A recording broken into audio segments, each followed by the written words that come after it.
금요일날 한 4시 정도였던 것 같아요. 우리 성도님이 밖으로 나가시더니 하늘을 가만히 바라봅니다. 그러더니 이런 말을 해요. 비나 눈이 올 것 같아요. 여러분 그랬을까요? 안 그랬을까요? 네, 조금 그랬을까요? 많이 그랬을까요? 정말 눈이 많이 오더라고요. 비도 많이 오고 다음 날은 비도 많이 오고 참 대단하잖아요. 세상을 분별할 수 있는 대단한 분들입니다. 얼마 전에 이 포천에 갔더니 그 김혜성 목사님도 동일한 이야기를 합니다. 충청도에 계신 어머님을 모시고 그리고 이 포천까지 모시고 올라와서 커피숍에 가서 그분과 함께 어머님을 이렇게 모시는 중에 비 올 것 같아요, 눈 올 것 같아요 이런 얘기를 했다고 이야기합니다. 근데 진짜 그러더라는 거예요. 어머님이 그래요. 넌 그런 걸 어떻게 아니? 너 대단한데? 이렇게 얘기하더래요. 근데 오늘 성경에 보면 그와 비슷한 이야기가 나옵니다. 뭐라고 하냐면은 예수님께서 이렇게 말씀하시죠. 예수께서 대답하여 이르시되 너희가 저녁에 하늘에 붉으면 날이 좋겠다 하고 아침에 하늘이 붉고 흐리면 오늘은 날씨 굳겠다 하나니 너희가 날씨는 분별할 줄 알면서 시대의 표적은 분별할 수 없느냐. 날씨에 대한 분별력은 많이 가지고 있는데 너희들 시대에 대한 분별력은 가지고 없다. 여러분 책망일까요? 칭찬일까요? 책망이죠. 공동번역 개정판은 이 책망을 아주 생생하게 잘 보여주고 있습니다. 예수께서 이렇게 대답하셨다. 너희는 저녁 때에는 하늘이 붉은 것을 보니 날씨가 맑겠구나 하고 아침에는 하늘이 붉고 흐린 것을 보니 오늘은 날씨가 굳겠구나 한다.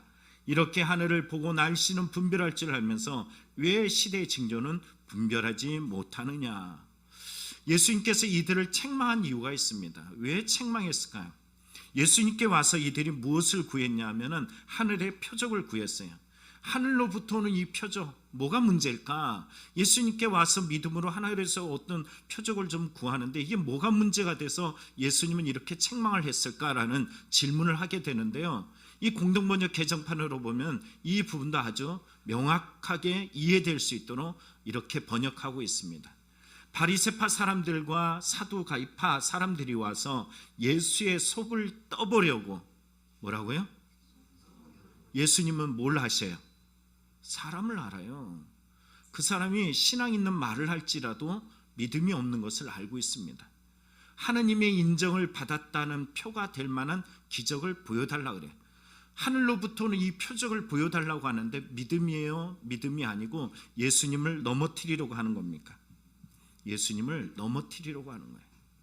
그러면 여러분 예수님께서 표적을 그동안 한 번도 보여주지 않았을까? 아닙니다. 어마어마하게 예수님께서 표적과 기사와 이적을 계속 보여줬어요. 그런데도 불구하고 이들은 예수님께 나와서 예수님을 비판하고 떠보고 그리고 심지어는 예수님을 해하려는 이런 목적을 가지고 예수님 앞에 이렇게 요구를 하는 것입니다. 성경에 나온 지금 바리사이파, 바리새인이죠. 사두가이파, 사두개인이에요. 이 두 세력은 과연 하나로 뭉칠 수 있었던 세력이었을까? 여러분 한번 생각을 해볼 부분이 있는데요. 이 교회 용어 사전에 보면은 사두개파를 설명할 때 바리새인에 빗대어서 반대적 의미들을 포함해서 설명을 합니다. 그래서 사전을 보면 이렇게 말합니다. 이들은 누구냐면 바리새인들이에요. 이들은 종교적으로 보수적이고 로마 정부에 대해 비판적이며 대중의 인기를 한 몸에 받았던 바리새파. 자, 바리새인들은 어때요? 보수적이에요. 로마 정부에 대해서 비판적이에요. 이걸 반대로 생각하면 누구예요? 사두개인이에요. 그리고 인기를 한 몸에 거두고 있다. 당시 시대 때 유대인들이 이들에 대해서 존경하고 대단히 높였다는 것을 알게 됩니다. 극명한 대조라는 표현을 쓰고 있어요. 절대 어울릴 수 없는 기름과 물 같은 사이라는 것이에요. 이들은 성문화된 율법, 여기서 이들은 누굴까요?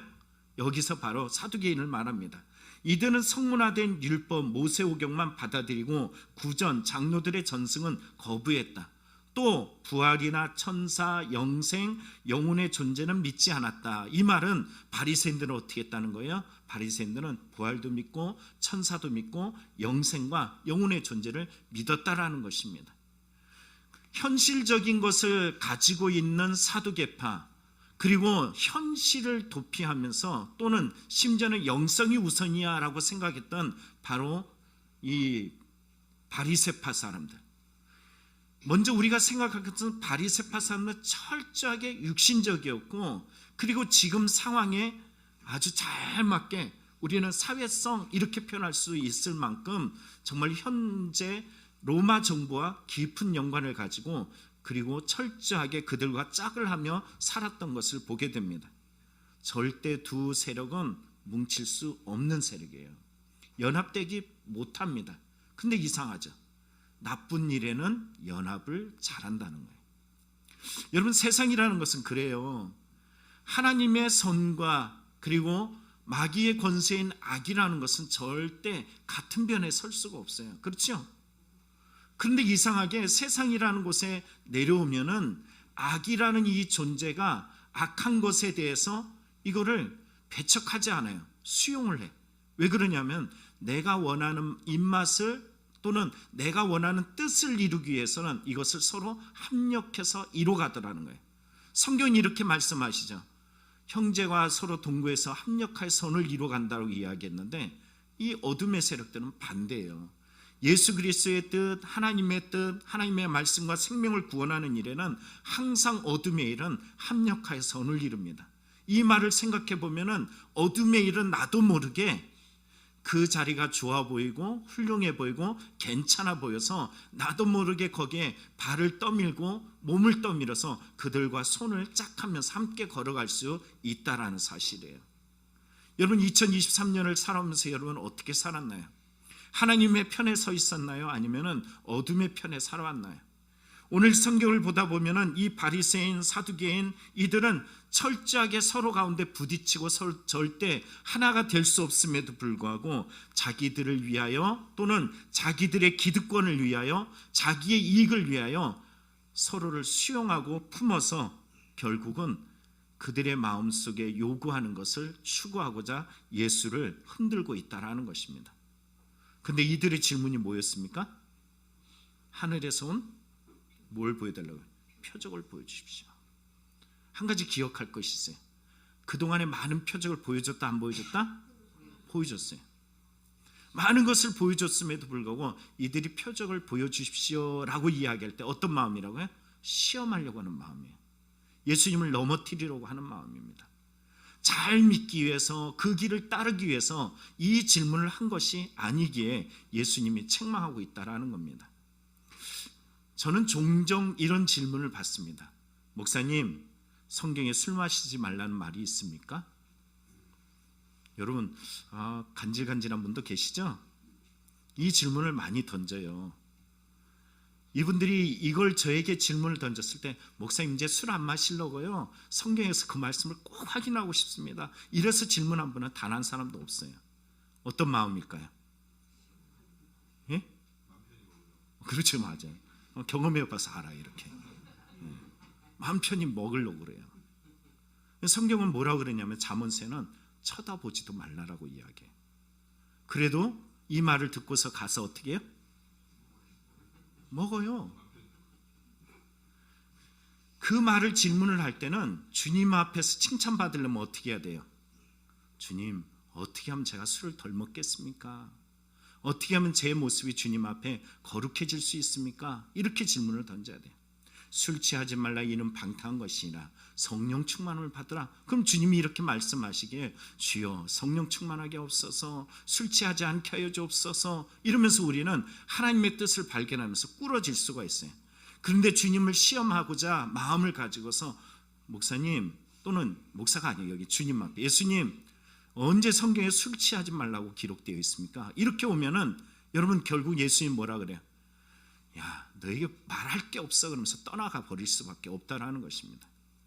또 이런 질문을 합니다. 심지어는 신학적으로 얼마나 잘 갖춰졌는지 모르겠지만 어떤 이는 이런 질문을 해요. 목사님, 구약 시대에 11조 하는 거지 신약 시대에는 무슨 11조를 합니까? 예수님이 율법을 완성했는데 11조를 하는 것이 온전치 않습니다, 이렇게 말하는 이도 있어요. 신학을 거론하면서 이야기를 합니다. 그런데 이 사람들이 잘 몰라요. 구약에는 10분의 1만 냈으면 됐어요, 사실. 근데 신약에 와서 예수님은 당신의 몸을 나 주심을 통해 가지고 10분의 1이 아니라, 예수님 뭐라 그러냐면 네 몸, 네 마음, 너의 모든 것을 내게 줘. 너는 십자가에 못 박혀 죽었어. 너는 누구의 것이야? 하나님의 것이야, 내 것이야, 이렇게 말씀하시면서 너 자신을 내게 다오. 그래서 산제물로 우리를 요구하고 계시다라는 거예요. 11조 떼려다가 결국은 성경을 잘 보면은 뭘 떼냐면 전부를 뺏길 수밖에 없는 것이에요. 근데 주님은 그러지 않아요. 11조 의미는 어떤 의미입니까? 은혜예요. 은혜. 하나님께서 나에게 은혜를 주셨어, 은혜를 주셨어, 이겁니다. 안 받으려고, 거부하려고, 주기 싫어서 나의 욕망과 욕심을 채우고자 질문하는 방식이 누구의 방식이었냐면 사두개파, 바리새인 파입니다. 이상하죠? 이렇게 비신앙적이고 어긋난 은혜를 상실한 모습에 대해서는 사람들이 짝을 하기에 참 좋아요. 그리고선 그 신앙을 쫓아가지 않습니다. 우리 청년 중에 그런 질문을 하더라고요. 목사님, 예전에는 잘했는데 점점점점. 무슨 말이에요? 안타까워요. 잘하고 싶다라는 거예요. 그럼 이런 마음을 주님은 어떻게 할까요? 하나님이 널 도와주실 거야. 저도 어떻게 기도할까요? 하나님 감당할 수 있는 믿음, 세상이 아니라 주님을 바라보는 은혜의 사람이 되게 해주십시오. 이렇게 기도할 수밖에 없는 것입니다. 잘난 척하고 대단한 척하고 지식을 다 갖추고 신학적인 배경을 다 가지고서 나온 척하지만 전혀 예수 그리스도의 십자가의 은혜들을 상실한 모습으로 나오는 이유는 뭐냐면은 사실은 하나님을 사랑하지 않기 때문이에요. 여러분 연애해 보셨죠? 그렇죠? 연애해 보셨죠? 연애하면 어떻게 돼요? 그 사람이 자주 생각이 나요. 연애하면은 그 사람과 함께 보내는 것이 좋습니다. 그 사람에게 뭔가 해주고 싶고 물질을 써도 아깝지가 않습니다. 다들 되게 생소한 얼굴로 저를 쳐다봐요. 나에게 그런 적이 없는데. 근데 여러분 이것이 우리의 삶에 보면은 그렇게 사랑을 할 때요. 근데 이 사랑이 식어지면 어떻게 해요? 이제부터 따지기 시작해. 계산기 두드리기 시작하고 내 시간도 모자르기 시작하고 내가 내 것 살 것도 없어져요. 사랑이 식어지면 식어지는 곳에 여러분 사두개파, 바리새인 이런 마음들이 우리에게 나타난다는 사실입니다. 수많은 표적과 기사를 봤지만 믿지 못하는 이유는 뭐냐면 예수님을 안 믿으려고 하고 있기 때문이에요. 표적이 없기 때문에 기적이 없기 때문이 아닙니다. 여러분은 2023년에 기적과 표적 여러분에게 놀라운 일들이 많아요. 아세요? 가장 큰 기적이 뭔지 아세요? 오늘 여기 있다라는 거예요. 여러분 지금 호흡하면서 지금 사랑하는 사람과 또 우리 믿음의 공동체가 이곳에서 예배 드린다는 것 어느 것보다도 가장 큰 기적 중에 기적입니다. 그런데 이런 기적을 보면서도 늘 불평, 원망, 안 믿고 싶고 보아도 보지 못하고 듣지도 못하는 이런 모습은 결국 어떤 모양이냐면은 심판을 받을 수밖에 없는 환경에 놓여 있는 심판받을 사람들이라는 것입니다. 이사야서 6장에 보면요. 성전에서 기도하러 갔어요. 우시아가 죽던 해 자기 인간적인 그 끈이 끊어지면서 이사야가 슬퍼가지고 비로소 하나님 앞에 가서 간절히 기도하는데 그곳에서 성전에 계신 주님을 경험하게 됩니다. 그리고서 나는 죄인이라면서 고백할 때 주여 내가 여기 있나이다 나를 보내소서 이렇게 이야기했더니 하나님께서 주신 말씀이 있어요. 이렇게 말합니다. 주께서 이르셨다. 너는 가서 이 백성에게 일러라. 듣기는 들어라. 그러나 깨닫지는 마라. 보기는 보아라. 그러나 알리지는 마라. 너는 이 백성이 마음을 둔하게 하고 귀를 어둡게 하며 눈을 뜨지 못하게 하여라. 눈으로 보고 귀로 듣고 마음으로 깨달아 돌아와서 성해지면 어찌하겠느냐. 이런 무슨 말씀일까요? 이 말씀은 뭐냐면은 그들이 듣기는 듣고 그리고 보기는 보아도 깨달으면 안 된다라는 것이에요. 왜 이런 말씀하시냐면 성경을 보면 나오는데 6장 11절에 이렇게 말씀하십니다. 나는 주여 어느 때까지입니까? 하고 여쭈었다. 주께서 대답하셨다. 도시들은 헐려 주민이 없고 집에는 사람의 그림자도 없고 농토는 짓밟혀 황무지가 될 때까지다. 무슨 말일까요? 단순한 말 한마디 그냥 단어로 따기하면 심판받을 때까지 보아도 보지 못하고 들어도 듣지 못하는 처지에 놓이도록 내버려둬라 이렇게 말씀입니다. 여러분 들었는데 내가 안 들은 것 같아. 보았는데 보지 않은 것 같아. 그게 우리의 삶에 하나님 앞에 심판받는 자의 모습이라는 것입니다. 하나님은 끊임없이 우리에게 말씀을 하셔요. 그러나 이 말씀에 대해서 깨닫지 못하고 내가 내 갈 길을 가고 내가 원하는 것만 추구하며 살아간다는 사람들이 있다면 이 사람은 어떤 사람이냐면 지금 어느 길로 가고 있어요? 심판의 길로 가고 있어요. 예수님께서 비유로 들으셨던 이유도 마찬가지입니다. 비유로 들으실 때 이렇게 말씀하셔요. 그러나 내가 그들에게 비유로 말하는 것은 그들이 보아도 보지 못하며 들어도 듣지 못하고 깨닫지 못함이니라. 이사야의 예언이 그들에게 이루어졌으니 일러스되 너희가 듣기는 들어도 깨닫지 못할 것이요 보기는 보아도 알지 못하리라.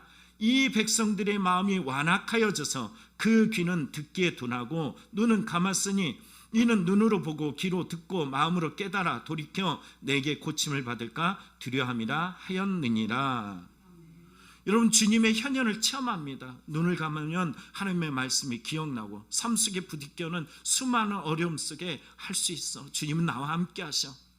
마음의 상처를 입고 고통을 입고 현재라는 삶을 감당할 수 없어서 주여라고 외칠 때 그 안에서 나도 모르게 눈물이 팍 터지면서 주님의 그 사랑의 숨결을 느낄 수 있으면은 여러분, 그 자리는 은혜의 자리고 생명의 자리고 다시 소망으로 내딛고 일어서서 달려갈 수 있는 용기와 힘을 얻습니다. 그런데 문제가 어디 있냐면 보아도 들려줘도 무엇을 틀어놓아도 찬양을 해도 그를 위해 기도해줘도 전혀 이 말을 듣지 않아요. 내가 원하는 대로 내가 뜻하는 대로 내가 생각하는 그 길만을 고집하며 살아가는 사람, 결국은 그 길이 심판의 길이라는 것입니다. 들어도 듣지 못하고 보아도 보지 못해. 은혜의 현장에 있으면서도 은혜를 몰라요. 기적의 현장에 있으면서도 기적을 모릅니다. 요 근래 이상하게 저는 비슷한 이야기를 많이 들은 것이 있습니다. 어떤 얘기냐면 살만해졌어요. 그리고 물질도 풍요로워졌고 어느 정도의 기준의 위치에 서게 되었어요. 어느 누가 이야기했던 이 권사님의 말뿐만이 아니라 이상하게 제가 요 근래 요 얘기를 많이 들어서 지금 얘기하는 거예요. 근데 이상하게 그 사람들 살만해졌고 경제적으로 풍요로워졌고 그리고 집도 잘 살고 그리고 어떤 이 사회적인 위치도 꽤 높은 데로 올라갔어요. 말은 뭐냐면은 행복해 보이지 않는다라는 거예요. 도리어 더 불행해 보이더라는 거예요. 그 사람이 도리어 힘들고 어렵고 괴로울 때는 미소도 있었고 남에게 나눠주는 그런 여유도 있었고 그리고 누군가를 같이 만나면은 얼굴에 미소도 있었는데 이런 것들을 잃어버리더라는 거예요. 심지어는 어떤 분은 그런 얘기를 해요. 이상하게요, 지금 충분하게 살만한데도 불구하고 이전에 아팠던 일, 힘들었던 일, 괴로웠던 일들을 생각하면서 슬픔에 사로잡혀가지고 엄청 어려워하고 힘들어하는 사람도 있어요 라고 얘기를 합니다. 이상하잖아요.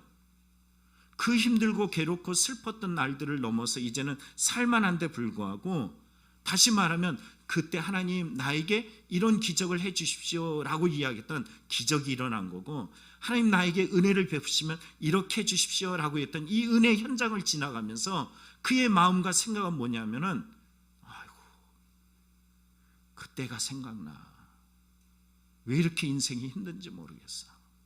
그러면서 더 마음이 완악해지고 그리고 그 마음속에 씀씀이는 인색해지고 다른 사람을 품을 수 있는 마음의 여유가 전혀 없는 사람들이 있더라는 거예요.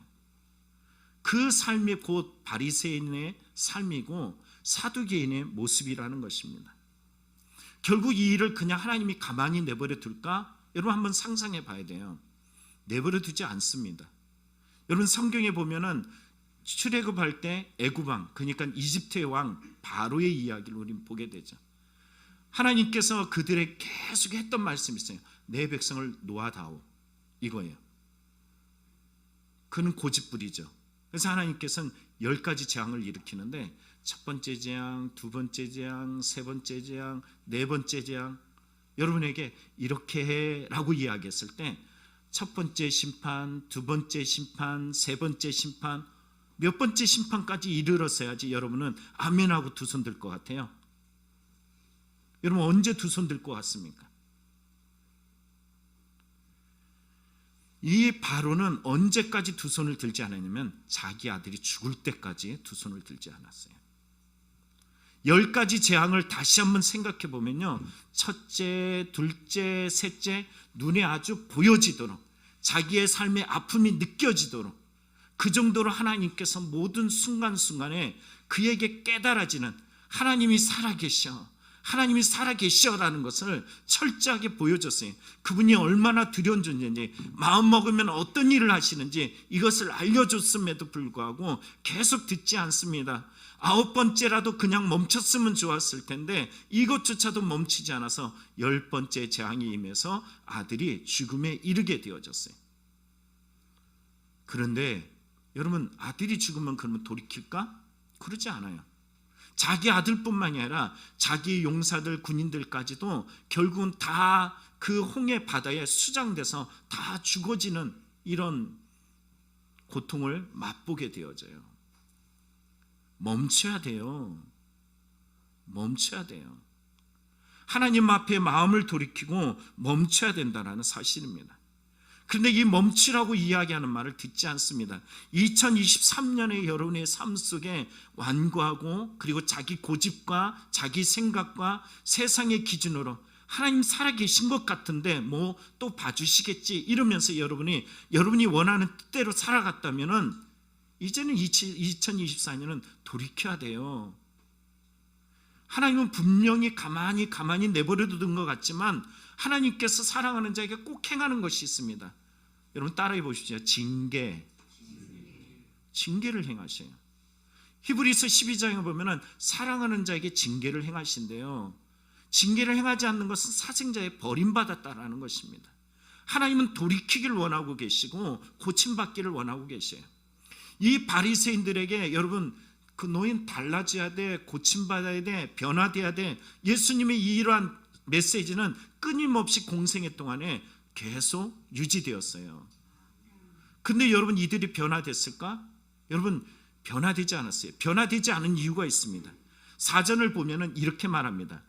바리새인, 분리된 자, 거룩한 자의 뜻, 율법을 철저히 지키며 넘어가서 엄격한 율법 준수와 모범으로 유대인에게 큰 실망이 아니라 신망과 존경을 받았고 회당 조직을 통해 전 유대 사회에 지대한 영향력을 끼쳤다, 이렇게 말합니다.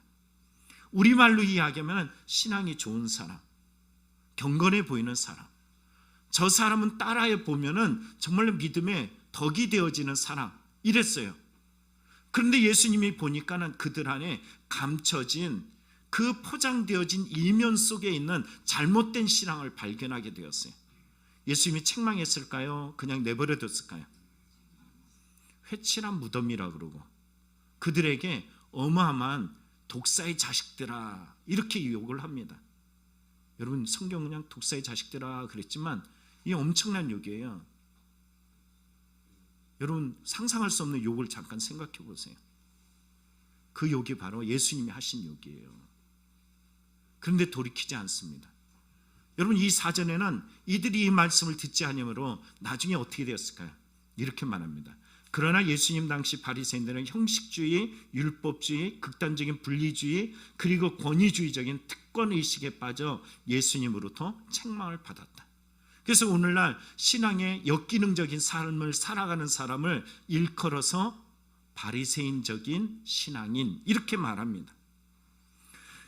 여러분, 사탄이 우리를 넘어뜨리는 방법이 있어요. 그 방법은 뭘까요? 조나단 에드워드는 이렇게 말합니다. 사탄은 사람에게 그들 자신이 매우 거룩한 사람이라고 착각하게 만들어 가장 극악하게 속이는 자가 되게 한다. 무슨 말일까요? 이쯤이면 내 신앙 괜찮아, 나 주일도 잘 지키고 나의 신앙적인 그런 기본적인 도리는 다 하고 있어. 심지어는 여러분, 이것만이 아니에요. 어쩌다 교회 가는데도 한 달에 한 번, 1년에 초파일에 절에 가듯이 성탄절에 교회 가면서도 이쯤이면 괜찮아 라고 생각하는 사람도 없잖아 있습니다. 문제는 어디 있을까요? 여러분, 문제가 어디 있을까요? 자기의 신앙적 잘못됨에 대해서 전혀 반성하지 못하더라는 것이. 오늘 사탄은 우리에게 뭘 주냐 하면은 계속 넌 괜찮아, 문제 없어, 이렇게 해요.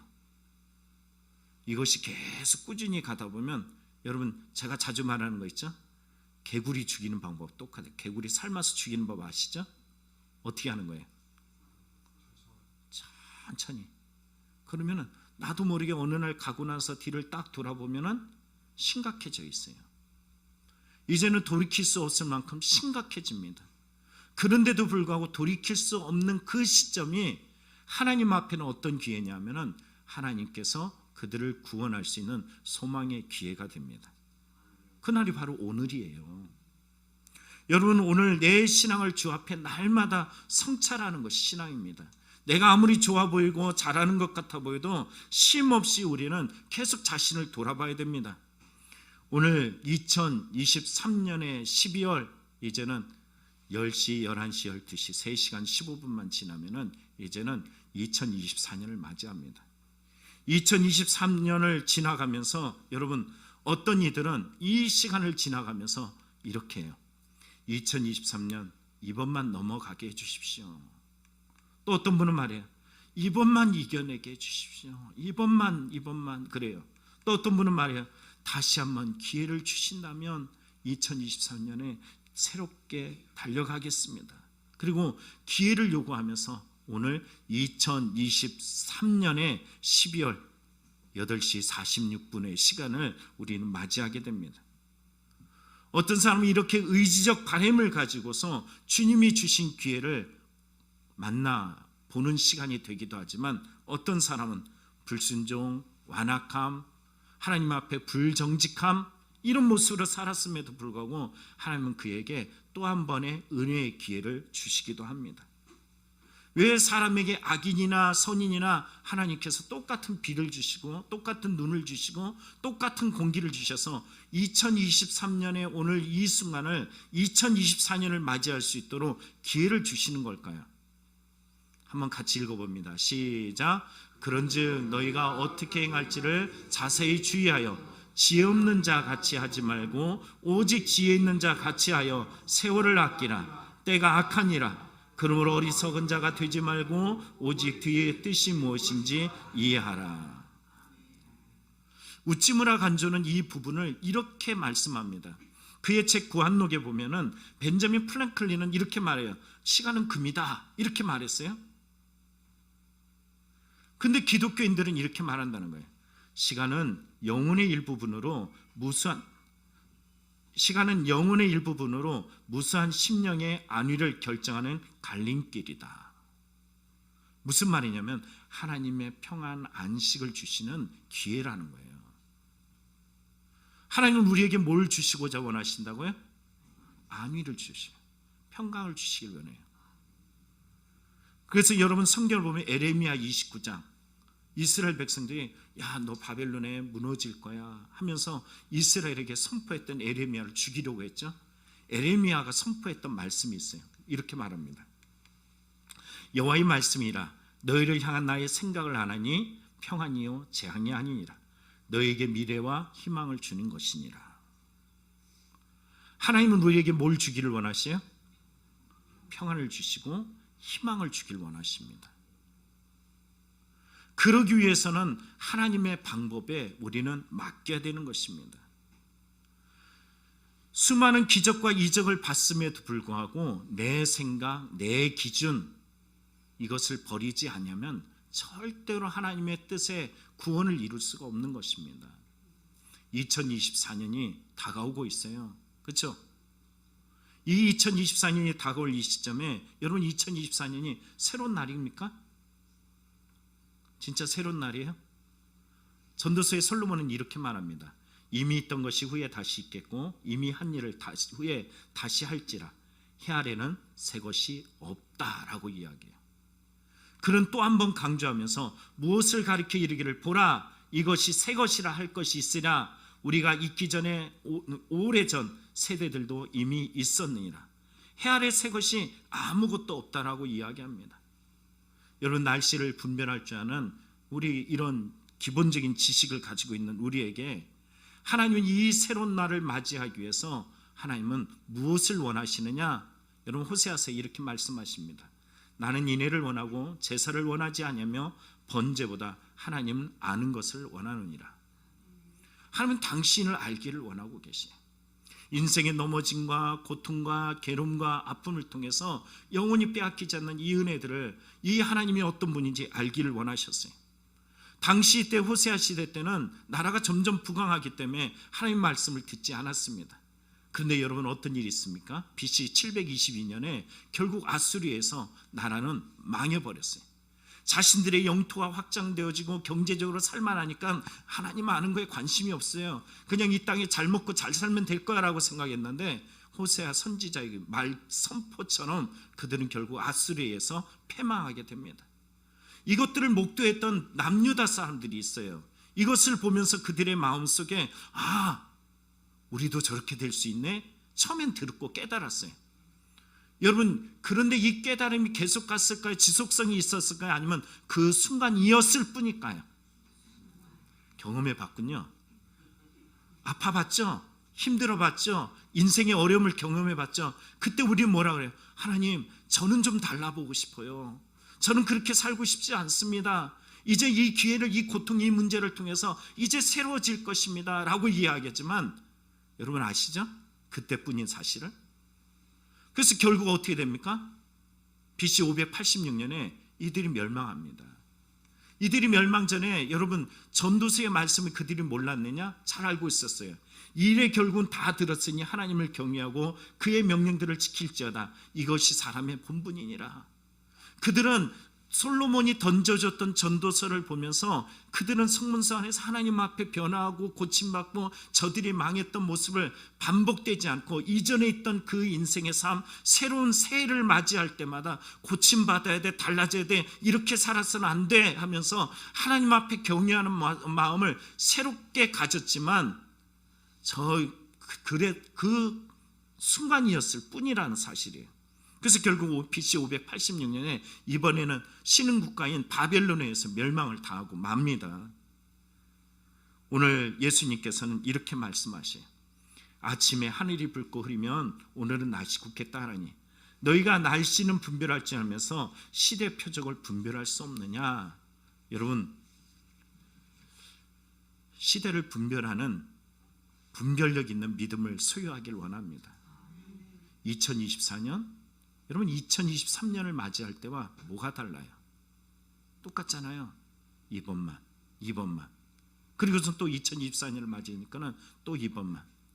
바로에게 첫 번째 재앙, 두 번째 재앙이 끝날 거야. 이제 멈출 거야. 괜찮을 거야. 그러다 보니까 자식도 잃고 군사도 잃어서 이제는 세계를 제패했던 애굽이 아니라 별 볼 일 없는 애굽, 결국 왕이마저도 흔들리는 바로가 되었다는 사실이죠. 오늘 주님 앞에 돌이켜야 할 것이 있습니다. 로마서 12장에 이렇게 말씀합니다. 같이 읽어볼까요? 시작. 너희는 이 세대를 본받지 말고 오직 마음을 새롭게 함으로 변화를 받아 하나님의 선하시고 기뻐하시고 온전한 뜻이 무엇인지 분별하도록 하라. 내게 주신 은혜로 말미암아 너희 각 사람에게 말하노니 마땅히 생각할 그 이상의 생각을 품지 말고 오직 하나님께서 각 사람에게 나누어 주신 믿음의 분량대로 지혜롭게 생각해라. 여러분 생각할 것만 생각하시기 바랍니다. 하나님이 나에게 주신 은혜를 넘어서 세상적인 가치와 기준을 더 존중하고 그것에 순종하는 사람이 되지 않길 원합니다. 오늘 찬양팀이 찬양대에서 노래곡 찬양을 불렀죠. 행복이란 찬양이에요. 이 찬양의 가사는 이렇습니다. 여러분 화려하지 않아도 정결하게 사는 것, 가진 것도 없어도 감사하며 사는 것, 내게 주신 작은 힘 나눠주며 사는 것, 이것이 바로 하나님 앞에서 행복한 삶입니다. 눈물 날 일 없다? 2024년에 2023년에도 있었던 이 눈물 날 일이 여전히 있을 겁니다. 그런데 그때마다 우리는 또 기도할 수 있는 것. 억울한 일 없다고요? 많대요. 그러나 주를 위해서 또 참아야 되는 것. 인생이란 이 비록 짧은 삶에서도 주의 뜻을 무엇인지 분별하면서 그 안에서 나를 쳐서 복종하는 것. 짧은 인생이 아니라 영원한 삶을 향해 나갈 수 있는 믿음을 주신 하나님의 선물입니다. 오늘 저와 여러분의 삶에 주어진 2024년, 주님 내게 주신 특별한 것입니다. 여러분 오전에 말했죠? 은혜는 누가 누린다고요? 은혜를 아는 사람이 누립니다. 그는 하나님의 특별한 선물이고 그에게 주어진 특별한 축복입니다. 오늘 2024년을 맞이하는 저와 여러분의 삶에 하나님께서 내게 주신 은혜, 생각, 감동, 또 영적인 것 철저하게 주님만 바라보며 살아가는 믿음의 성도 되어 하나님의 이름을 영화로워지는 저와 여러분의 행복이 있는 복된 삶이 되기를 간절히 축원합니다. 기도하겠습니다.